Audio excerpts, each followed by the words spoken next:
Okay, welcome to our third video. We're going to be talking about the North American junglers. In this one, we're going to rank them from 1 to 10 based on, who is the rumored starters for each of the teams. Some of them are going to be running multiple jungler setups where you have like Blabber and Svenskeren. You're going to have Wiggly and Moon. And some of these teams are going to be rushing or like running more than one jungler during the regular season. And we want to go ahead. I'm just going to go ahead and talk about where I think they are as individuals. Um, and I will mention, the subs to see how I think that they're going to impact the team. So first and foremost, I'm gonna actually go top to bottom on this one. I think Xmithy is by far the best jungler. He's been the best jungler since he actually left CLG. He went to Immortals, got MVP. I think he got MVP that split. He was the best, by far and large, the best jungler that split, and he's pretty much been one of the top, if not the best jungler since. He's pretty much smashed every single jungler in North America. Yes, he's been on a really good team in both Immortals when they went to Worlds as well as Team Liquid, but at the same time he's also competing at Worlds and MSI. I thought Xmithy was their best player overall in terms of performance. Let's go ahead and look at Dardoch. Dardoch was the number 2 jungler for both splits last year, and I think he is actually the number 2 jungler still. Just because Rush comes over, I don't think that really changes anything. Dardoch has an extreme amount of skill in the jungle. Being one of those 1v9 carry threats from the jungle position is not exactly very easy. Xmithy doesn't do that. There's only a few junglers on this list that can actually 1v9 carry even a small amount of games, and Dardoch is someone who can do it consistently. Being paired with Crown on Optic as well as Dokla, someone who's going to be able to mesh to what Dardoch wants to do, is pretty strong. Whether they're going to succeed or not is going to be primarily on whether the team doesn't implode upon itself and how much growth you will see from Dokla, from JJ, will we see Crown return to his heyday, etc., etc. Rush, we have number 3. I can't put Rush as outside of a top 3 jungler coming in from Korea. One of, probably, yeah, I mean, he didn't get a lot of playing time, but, I mean, this guy's insanely talented. Someone who's always got a good mindset. You watch his stream, he's always really happy, he's always having a good time. And coming into a team that did have a pretty rough year in terms of, overall, like, mood, right? You saw the roster completely get shuffled in the offseason, as well as you saw them kind of die down and like kind of filter out in summer, and end up third again. They ended up third in spring, and to be honest, that's like the best they've ever done. But at the same time, like they clearly wanted more. The dropping of the players was a huge issue for them, and I think Rush is someone who can come in and kind of change the overall atmosphere of the organization, and that's a good thing. Santorin was the number 3 jungler in both spring and summer of last year. And to be honest, I think Santorin is still the number 3 jungler, but I can't put him above Rush. That's unfortunate. So based on performances last year, Santorin was highly respected by most teams. We saw it through a lot of interviews that Santorin definitely deserved to be the number 3 jungler. I thought that he was the shining star of FlyQuest, and to be honest, like he played in EU, got dropped from EU, came to FlyQuest, and he was their best player. Like that's something that you don't normally see. Um, you don't see stuff like those comeback stories, and I think that he's played on a bunch of bad rosters, and he's got a really bad rep for being a bad player.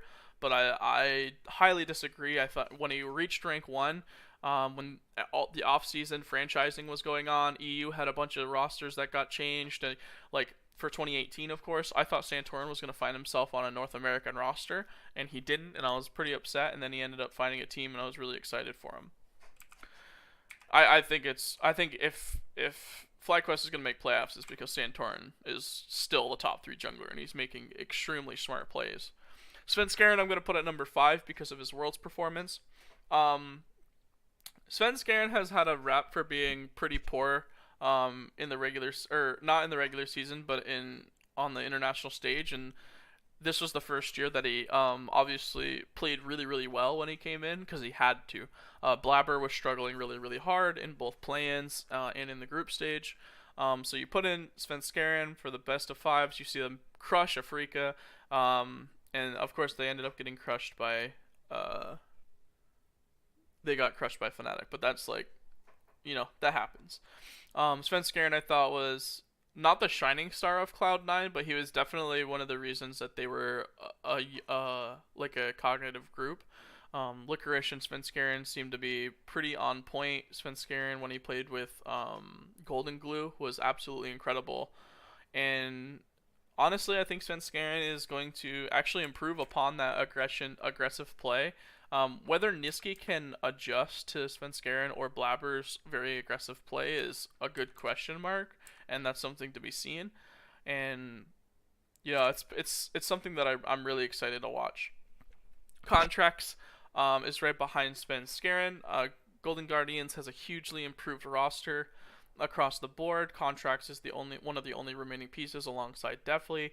This was definitely the best player on Golden Guardians coming into the 2018 split or 2018 season, and there's a reason why. Contracts was consistently, when he was on Cloud9, he seemed like he was a fantastic rookie. People thought that he was going to be one of the better junglers from North America, competing for that title, that name and sake with Dardoch and people like that.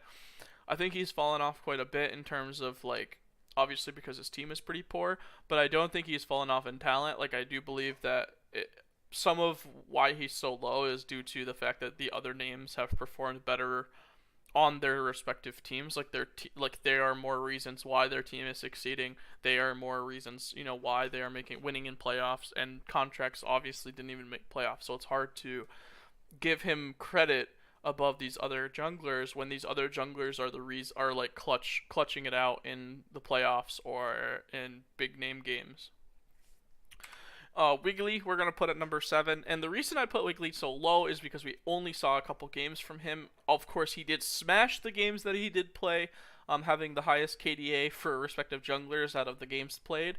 Obviously, I don't count his games because he only played 2, but he did play absolutely fantastic in the games that he did play. Huge upgrade over Reignover, and compared to the 5-minute alright surrender guys CLG that was 2018. He is going to be running side by side with Moon.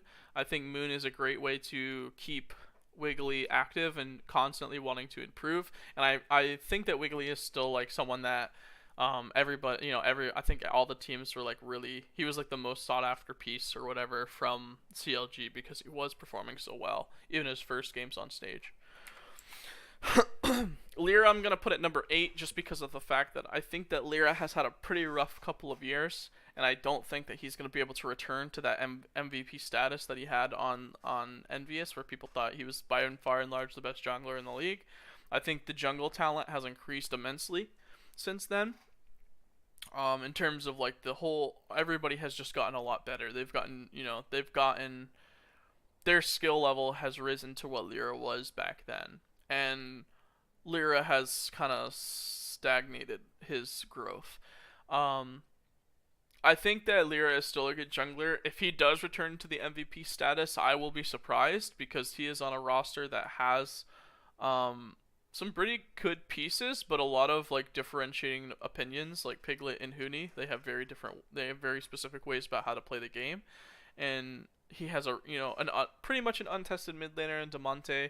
But of course, Damonte didn't look terrible when he did play on stage, so maybe we do get some highlights, right? All right, Onda is number 9. Onda had a fantastic Worlds performance from his personal stats, having the highest damage percentage of any jungler.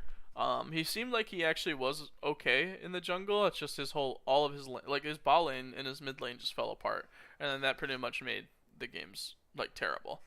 I don't think Onda could have done anything differently on the world stage. I think he played pretty well. Obviously, he's someone who is very skilled playing with Koreans because he played in Korean solo queue when Immortals was there, and he's played in Korean solo queue at Worlds.